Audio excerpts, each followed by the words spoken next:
From large fights during 4th of July celebrations to another celebration, this one on New Year's Eve, where families were celebrating in Romare-Bearden Park.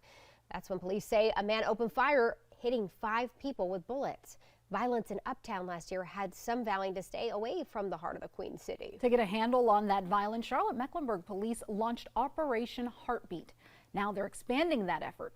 Mary Calkins is live in the Uptown area with more on this, the areas that they are targeting. Right, Mary?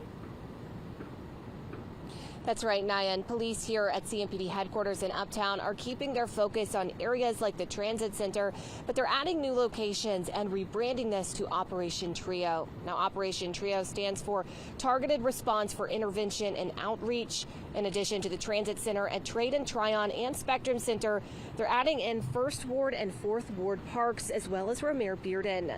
Now, those are the hot spots in Uptown where we've seen a lot of fights, shootings, and several homicides. CMPD tweeted they saw a 36% drop in violent crime in the area with the previous Operation Heartbeat and believe this new expanded effort can do the same.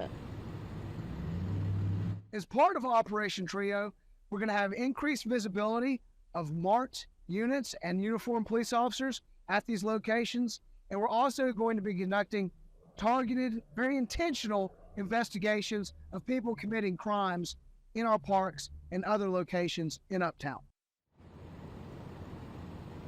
Now, of course, we are a month into the new year, and CMPD typically releases hard crime statistics at their quarterly crime report. That is happening in April, so we're going to be keeping tabs on this operation and let you know how it progresses. For now, reporting live from CMPD headquarters in Uptown, Mary Calkins, WBTV, on your side.